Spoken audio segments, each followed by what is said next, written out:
babies de mi vida, ¿cómo les va? Este es mi podcast Lucía y sus gemelas y voy a hablar sobre astrología, esoterismo, feminismo y ecología y todo lo que me gusta. O sea, un montón de cosas. Estamos en un nuevo episodio de mi podcast. Hoy tengo una invitada que admiro mucho, me encanta lo que hace como profesional y la información que comparte en redes sociales. Ella es Nutriloca, Rocío Hernández. ¿Cómo estás, Ro? Hola Lu, bueno, gracias por la invitación, estoy muy bien y bueno, nada, contenta de compartir este espacio. Ay, qué bueno, muchas gracias. Te quiero hacer varias preguntas. Hay mucha curiosidad en relación a dejar la carne en particular, pero sobre todo como dejar la forma aprendida de comer que tenemos como sociedad. Entonces, una de las primeras preguntas sería, ¿cómo podemos hacer una transición alimentaria? Wow, ahí dijiste un montón de cosas que antes de responderte esa pregunta, creo Vamos. que primero está bueno decir, bueno, carne, a mí me gusta más llamarlos como animales, ¿no? Porque siempre si no, no sabemos muy bien a qué nos estamos refiriendo o a quiénes en este caso nos estamos refiriendo y también eso nos permite contemplar los motivos por los cuales muchas personas dejan de consumir animales.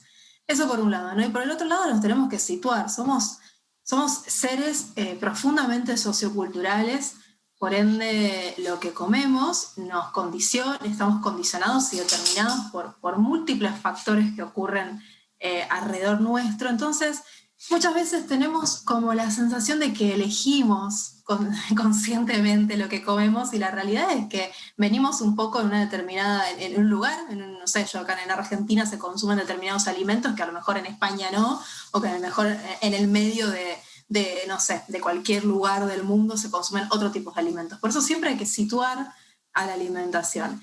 Y la realidad es que las personas que se sumergen un poco en el viaje de construir otra realidad alimentaria o buscar otro lugar, otros alimentos, ¿no? Dentro de su alimentación, se ven con la encrucijada de salirse un poco de la hegemonía, ¿no? De salirse un poco de la norma, de lo conocido, de lo estructurado, de lo que da seguridad de alguna manera científica, por decirlo de alguna manera, porque salís de consumir animales y de repente te va a faltar todo, mañana te morís, ¿no? Y todo lo que ya sabemos que muchas veces corre la bola, ¿no? Corre la voz de esa manera. Entonces se enfrentan un poco a esa situación. Así que en esto, ¿no? Entendiendo toda esa complejidad, transicionar alimentariamente hablando significa para mí más bien, más que dejar de consumir alimentos, empezar a consumir otros que desde la cultura no nos han enseñado, que de lo social no nos han enseñado, que nos ha transmitido y que también, ¿por qué no?, a grandes empresas y a grandes intereses no les conviene que vayamos por ese lado. Así que transicionar alimentariamente hablando tiene esto, yo creo que hay que situarlo, hay que reconocer esta complejidad y después, ¿por qué no?, empezar a manejar una inclusividad alimentaria, o sea, empezar a incluir alimentos que, inclusividad, creo que no existe esa palabra, pero incluir alimentos que no nos van la inventamos. No pasa nada, no pasa nada. Yo creo que una de las cosas que nos hemos sacado de encima es, por suerte, una idea de, bueno, como las palabras son estas, ¿no? Como, y esta es la única forma de hablar. Exacto. Podés decir inclusividad tranquilamente. Exacto. Bien. Creemos sí, que es la que va. Sí, yo estoy completamente de acuerdo con vos. Uno de los temas que suele aparecer es esta idea también de que tener una alimentación basada en plantas es caro, ¿no? Y que es solo para personas que tienen privilegios. ¿Qué tenés para decir al respecto? Oh, hay un montón de cosas, podría decir ahí, que también... que también tienen que ver con lo hegemónico. Siempre contextualicemos, porque si no parece que hablamos, viste, como En todo abstracto. En abstracto, ¿no? Y me parece que todo hay que situarlo en una determinada época temporo-espacial, política, económica, etcétera, etcétera.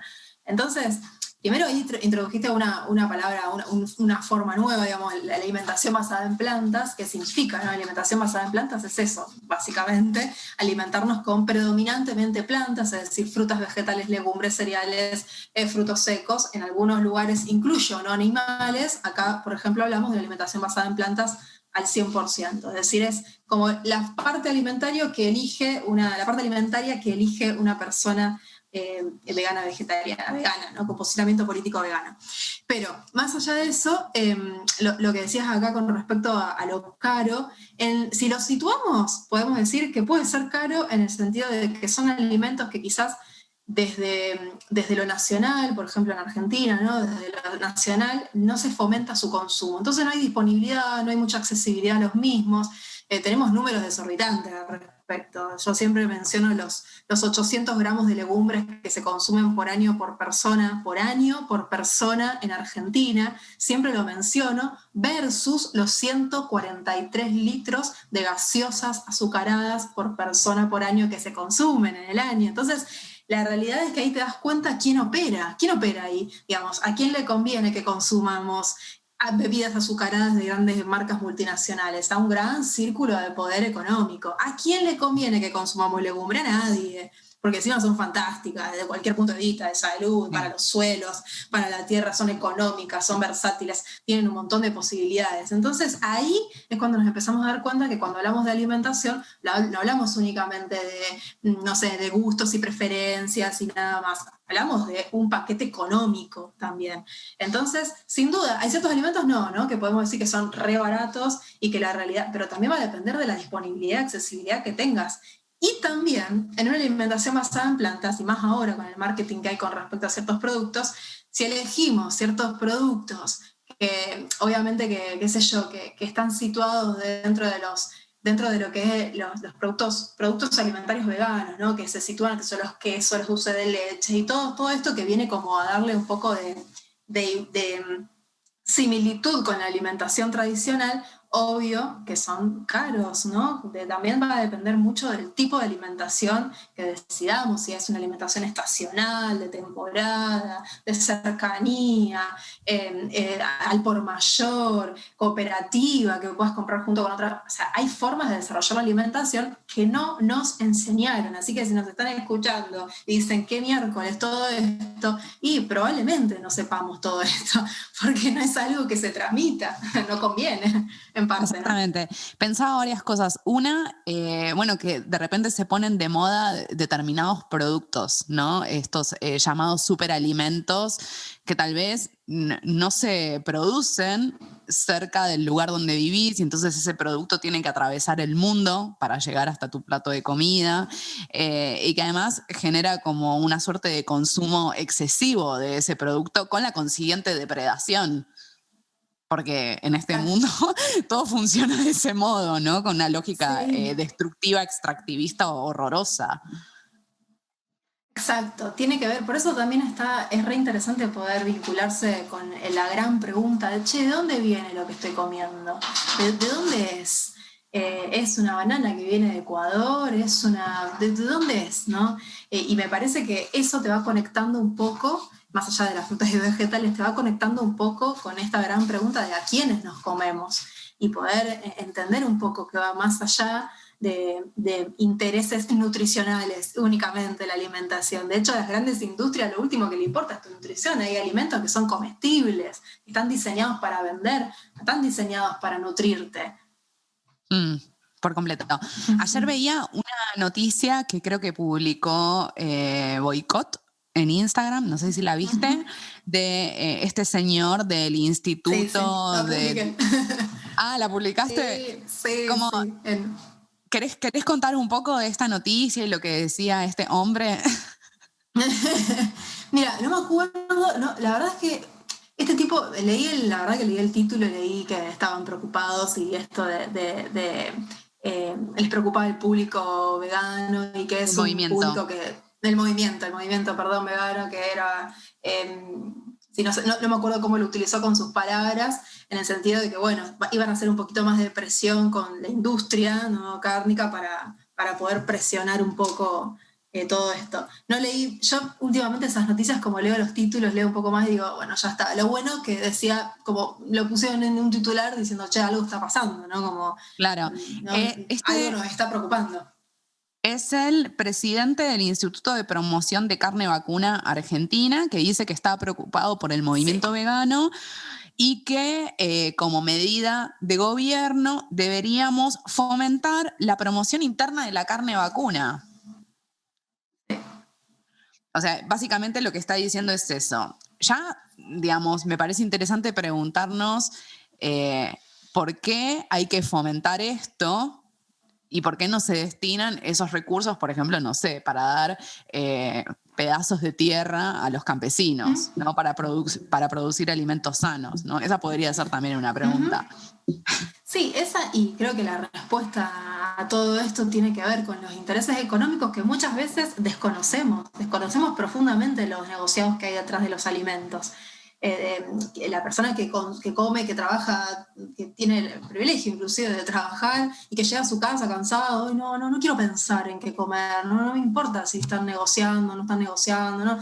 Es como conectarse con todo eso implica ver la realidad también desde otro lugar, de otra manera. Y la realidad es eso, ¿no? Es como si existen en determinados grupos de poder, ¿sí, no? Como en este caso, que de alguna manera le cierra económicamente a pocos grupos de poder inclusive, claramente que van a hacer todo lo justo y necesario, no tan justo en realidad, lo injusto y necesario, para seguir propiciando ese consumo, digamos, el consumo de, en este caso, animales, porque el animal en general, por ejemplo, hablando de la vaca, se consume todo, o sea, es algo que desde todo su cuerpo sirve, todo, no se desperdicia absolutamente nada, e inclusive también todos los alimentos que consume, o sea, la gran producción de soja va destinada al consumo de animales, eso también lo podemos hablar en términos de commodities, bueno, alguien que sepa muchísimo más de economía que yo entiendo economía alimentaria más allá de eso, ¿no? Pero alguien que sepa un poco de eso lo puede explicar. Obviamente que es algo que cae casi de maduro, ¿no? Es como, si te ponen todas las cuestiones estas arriba de la mesa, se entiende perfectamente que acá se está hablando de dinero y no de comida. Sí, esta fue una de las noticias también que pasó la semana pasada, creo, que fue, bueno, vamos a generar unos precios accesibles para la carne vacuna, ¿no? Esto es, los productos que vienen de la vaca, como medida de gobierno. ¿Qué tenés para decir? Ojalá. Más como a nivel alimentario, que es lo tuyo, ¿no? Como... Claro, yo ahí me pregunto, porque ahí también lo tenemos que ver de un lugar complejo. Yo te diría, así como a grandes rasgos, te diría, uy, qué cagada todo esto, está todo mal desde la rama, sí, ¿no? Desde el principio. Sí. Pero tenemos que entender que operan muchos grupos que validan este concepto, porque la realidad es que en la medicina hegemónica, el modelo médico hegemónico, la ciencia, si se quiere, que tampoco es neutral, o sea, un montón de cuestiones que se colocan alrededor de todo esto, todavía siguen insistiendo, y aparte si uno sale a la calle y pregunta, ¿va a pasar esto? No, todavía seguimos insistiendo en que no se puede vivir sin proteína animal.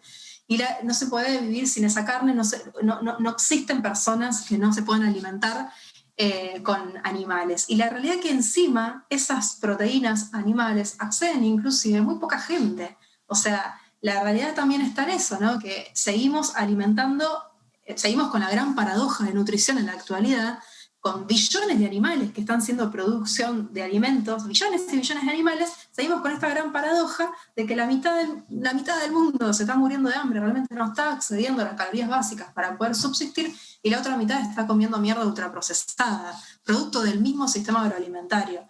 Entonces, ¿dónde están esos billones y billones de animales en este momento que en teoría están dando respuesta al hambre mundial? Me parece que no está dando respuesta, y me parece que hay algo de este modelo alimentario que realmente tiene que empezar a dar respuesta. Por completo.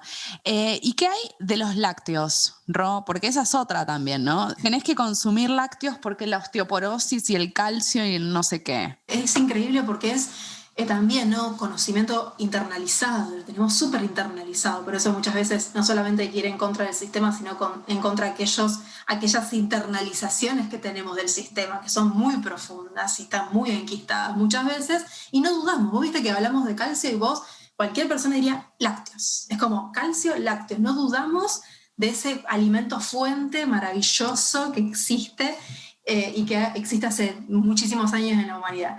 Bueno, la realidad es que también no pasa esto. Los lácteos es otra gran industria, como decimos a la vaca también se le sacan muchas otras cosas, es otra gran industria, que también esa gran industria que no fue industrializada, ¿no? En determinado momento particular, en el Neolítico particularmente, apareció la posibilidad de tomar la leche de las vacas en otro contexto social para poder tener, ¿viste?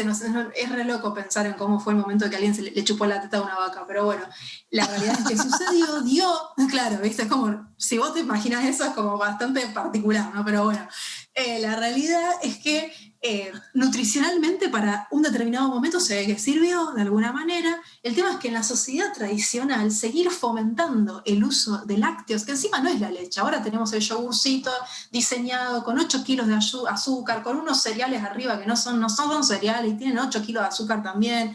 O sea, esto básicamente o edulcorantes, mierdas envasadas, claro. Quesitos que no son quesitos, untamos esa tostada de mierda con un queso que es almidón puro. O sea, la realidad es que también está muy toqueteado. Ya no estás consumiendo lácteos, no estás consumiendo, tenés la vaca en tu casa y le estás sacando la leche y la estás tomando. No es eso ya ha cambiado.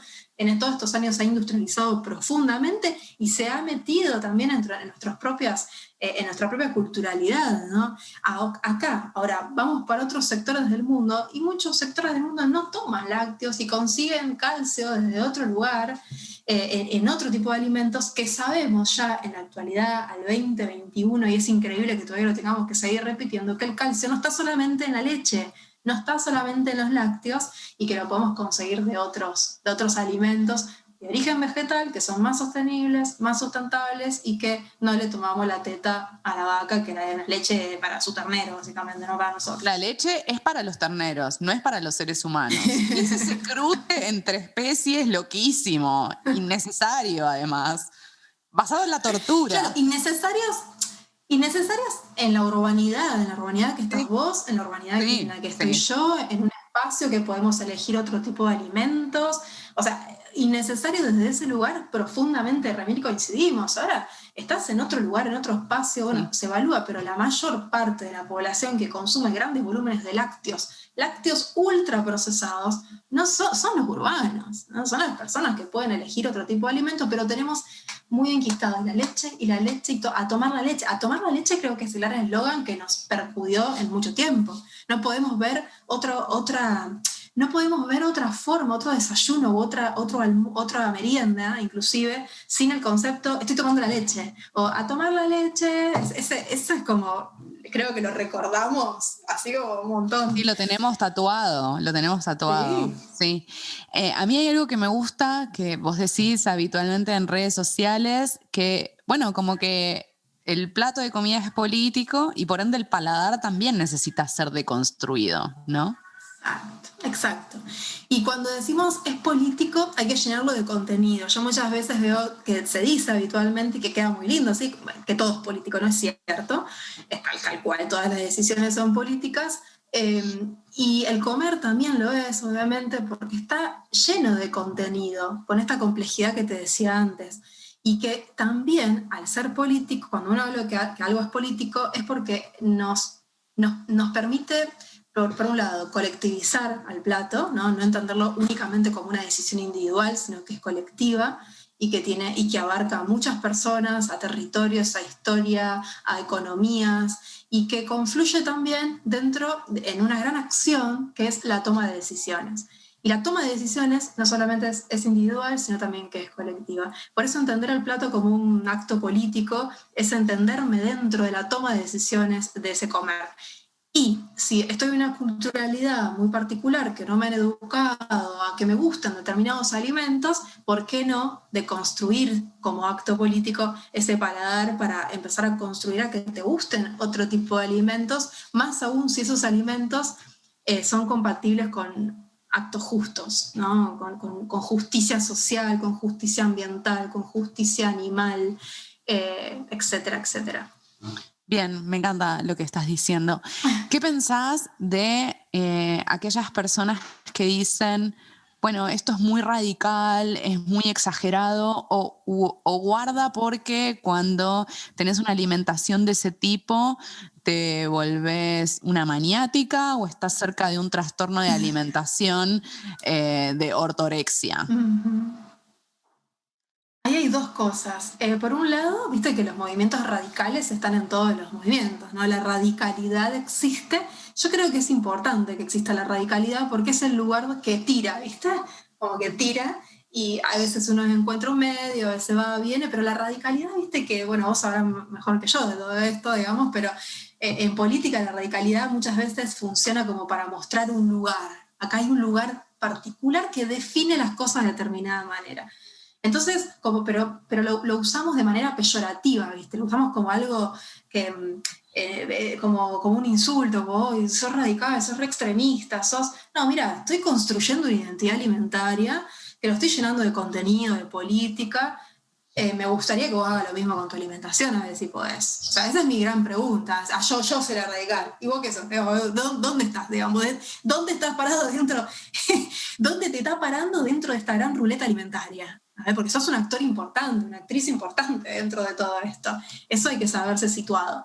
Y después, otra cosa que estabas diciendo, Boca, si hay algo que le encanta a lo hegemónico, a este capitalista, a este sistema capitalista, patriarcal, es especista, y lo podemos seguir definiendo de un montón de maneras más, es patologizar lo diferente.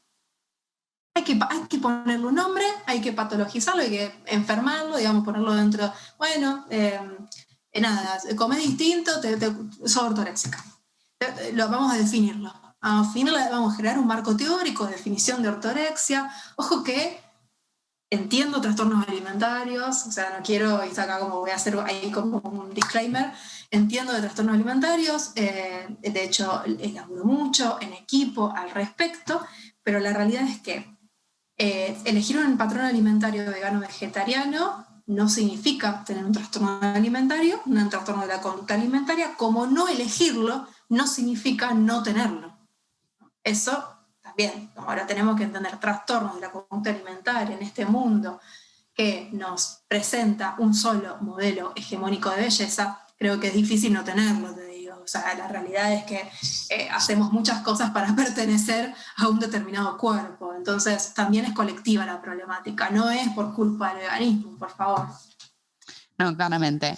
Y en esta misma línea de la acusación de radicalidad, suele aparecer el tema de, bueno, vos todo bien con que seas vegane, vegetariane, pero a tu hijo le tenés que dar de todo, le tenés que dar carne y le tenés que dar leche. Cuando empieza a aparecer cada vez más, yo creo algo de las generaciones que están naciendo ahora, como una suerte de conexión, si se quiere, no sé, instintiva, ponele, como un alimento de origen vegetal y no tanto como lo cárnico, ¿no?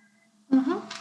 Wow, está re bueno eso último que dijiste porque se ve un poco eso, ¿no? Se está viendo y yo creo que si no sé, en generaciones pasadas o en nosotros mismos, ¿no? Si nos hubiesen habilitado a otro tipo de elecciones, creo que también hubiésemos elegido otra cosa, ¿no? Para comer. Pero por eso, ¿no? Volvemos a situar. Un niño de 8 meses, una niña de 8 meses, no elige un pollo procesado en su plato. Es algo que se instituye, claro, es algo instituido, es algo formalizado, inclusive desde el modelo médico hegemónico. Y uno, más padres que no quieren, que van a querer seguramente que su hija crezca saludablemente, uno no lo hace de malo y que no entiende y que no, sigue lineamientos nutricionales que están dentro de la medicina, ¿no? Uno va al profesional de la salud, le dice dale pollo procesado, o dale patita, o dale lo que sea, o dale carne, o dale hígado, O esos purés industrializados que Sí, tienen un bueno, montón de eso ya. azúcar también y Sí, conservantes, etcétera. exacto. O sea, que está todo ahí como puesto a disposición para el estilo de vida que se lleva, para no pensar mucho. Por suerte hay una gran contraola en todo esto, que es el conocimiento que se está generando, se está gestando a partir de también lineamientos de una crianza un poco más respetuosa, que es un garrón que tengamos que estar diciendo respetuosa, ¿no? Pero bueno, claro, debería serlo, ¿no? Así un poco, pero con todo lo que está surgiendo, ¿no? Y esto de darnos cuenta un poco de qué llevamos a nuestro plato. Pero esto que decías con respecto a los niños, sabemos que es posible llevar una alimentación basada en plantas también en las infancias, y eso, por lo menos contar con esa información, eso está bueno saberlo. Mira, yo sé que se puede, no sé un pedo, sino decir cómo hacerlo, soy un profesional de la salud y no entiendo nada, bueno, pero tenemos que saber que se puede. Después hay que conectarse con el conocimiento, como todo, y tratar de llevarlo adelante, que es la otra parte que colaboramos quienes nos dedicamos un poco a esto, y tratamos de difundirlo y divulgarlo. Hoy en día decir que no se puede, o como me dijeron hace un tiempo atrás, que estaba, esta historia la conté un par de veces, que estaba en un programa de televisión y me dijeron, no, se puede hacer después de los 18 años. Pará, ¿entendés? Como que puede votar y después puede ser vegano, o sea, no tiene criterio esa reflexión. O sea, no tiene ningún tipo de criterio, así que traten de manejarse, o si no, uno puede decir tranquilamente y abiertamente, declarando, diciendo, mira, yo no estoy de acuerdo como profesional de la salud, no estoy de acuerdo que tu niño o niña sea vegano o vegetariano, anda con esta persona que sí está de acuerdo y te va a poder ayudar. Pero si no, aparecen los errores después, porque el sistema de salud no contiene, expulsa, y la persona va a buscar a Google, va a buscar Internet, y puede pasar cualquier cosa, y viste cómo es, o sea, y ahí aparecen las noticias. Niña vegana se muere por qué sé yo qué, déficit neurológico en Sarasa. También nos tenemos que hacer cargo como sistema de salud que estamos excluyendo gente, que estamos diciéndole a las personas que no pueden. No fue a buscar tu opinión, fue a buscar un acompañamiento. Son cosas distintas, ¿no? Y sabemos claro. Entiendo que hay algo de la formación de los profesionales de la salud que justamente no incluye muchas veces estas otras formas de alimentación porque la industria alimenticia también pone dinero en las carreras y en las universidades. Entonces, claro, está ahí la Serenísima poniendo dinero y Norquick para que recetes esas sopas del mal y esos yogures. Y bueno, de repente te dicen que, no sé, que le vas a dar leche de almendras hecha en tu casa y no, eso no se puede. Sí, tal cual. Las intervenciones de las industrias, por un lado alimentarias, en nutrición, por ejemplo, y por otro lado farmacéuticas, farmacológicas, en medicina, que es más o menos lo mismo, termina siendo, es fuerte, la presión es fuerte, por eso como profesional de la salud, qué sé yo, está bien o no está bien formarse en eso, y está cambiando la cosa, pero la realidad es que tenemos que formar criterios, o sea, tenemos que tratar de entender más allá de lo presentado en nuestra formalidad en la academia por la que hemos pasado. Todo bien con la academia, te habilita, pero después trata de ser ético con tus recomendaciones. Ética influye, digamos, tenemos que tratar de ir un poquito más allá de lo aprendido, ¿no? Bien, ¿y qué rol juega en todo esto la B12?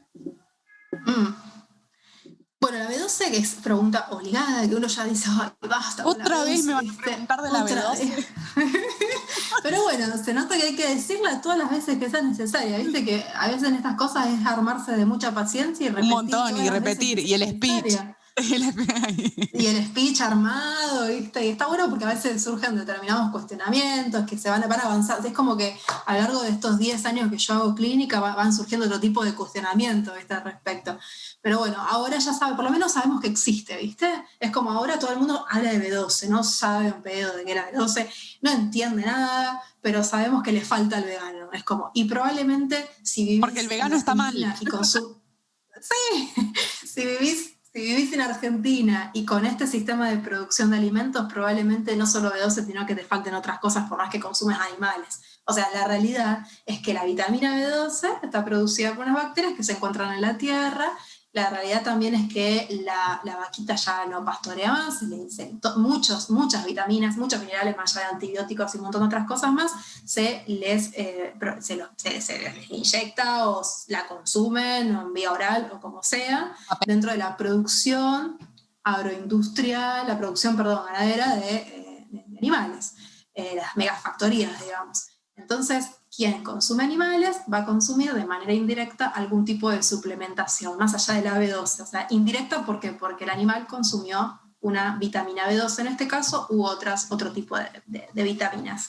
Quien consume, quien sigue una alimentación basada en plantas, tiene que consumir la vitamina B12 en suplemento. ¿Cómo sabemos, cómo sabemos cuánto y todo eso? Primero está bueno siempre chequearse los valores en sangre, si es posible, y luego vemos con algún profesional de la salud, o hay muchas cuentas constantemente que nos colaboran un poco para ver qué tipo de B12 consumir y ese tipo de cuestiones. Cada vez la información está mucho más accesible.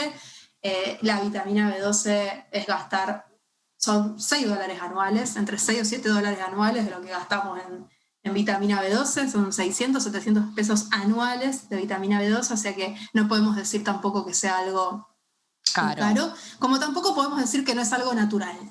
¿Sí? Como no podemos decir más eso porque tenemos que definir también qué es natural, ¿viste? Como basta a la falacia, a la apelación naturalista, ¿viste? La falacia naturalista, como es natural, no es natural, no lo consumo, y como no es natural, por favor, ampliemos esa discusión, dejemos de poner ese tipo de cuestiones que son muy falaces a la hora de hablar, por ejemplo, de la vitamina B12. O sea, hay que tomar vitamina B12. Esa sería como la gran conclusión. Una remera que diga. Sí. Pero no solamente plant-based, sino que hay que chequearse en todo es. Todo es.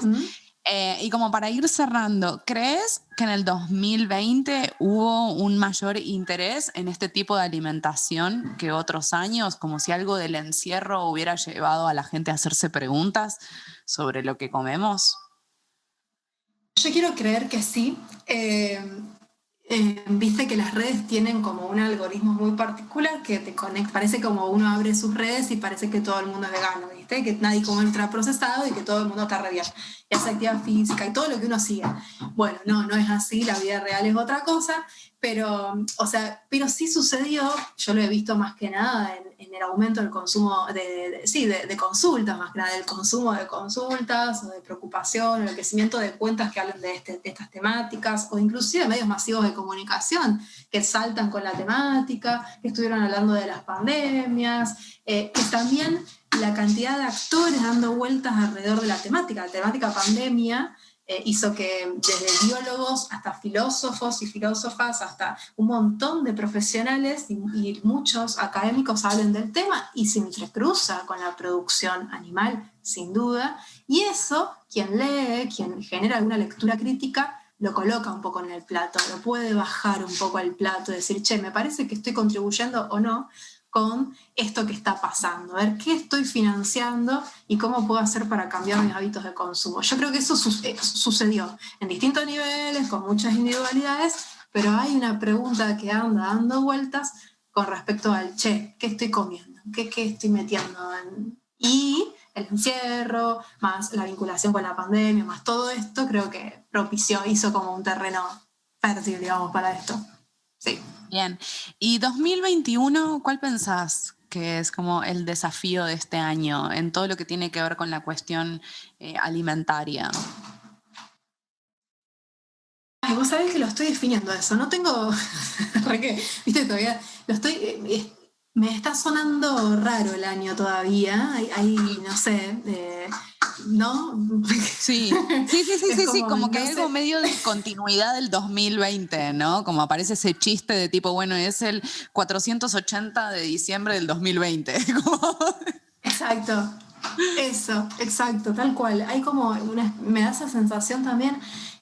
Yo creo que más que nada por esto de, qué sé yo, por ejemplo, hablando de las megafactorías de cerdo, hablando de la ley de humedales, hablando de todo lo que se puso en la esfera pública, si se quiere, en la última etapa del año, está como silenciado, no está de nuevo puesto a la vista, no sé qué va a pasar, la verdad. Esperemos que mucha gente haciendo cosas, hagamos mucho para que las cosas cambien, qué sé yo. Sí, mucho movimiento. Bueno, también está esta ley de etiquetado frontal, ¿no? además de... Exacto, eso mismo. Sí, como la movida en contra de las granjas industriales y la ley de humedales y bueno, eso.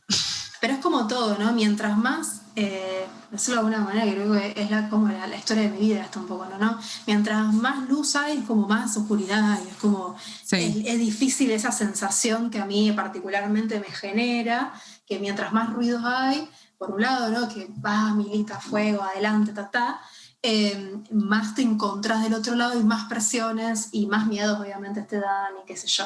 Creo que estamos un poco en ese momento, con mucha gente yo creo que despierta, pero no lo sabe muy bien, pero yo insisto en esto de juntarse con otros, ¿no? De entendernos que somos un montón. Que somos un montón, que no nos gane porque el aislamiento. Parece que no, ¿viste? Sí, y ganan los miedos también en el aislamiento. Y la sensación de impotencia, de no puedo con esto. Este mundo es así, es una mierda, y así seguirá siendo por siempre. Ya fue, me voy a dormir, tipo. Y a comer Nutella. ¡No! Como que no.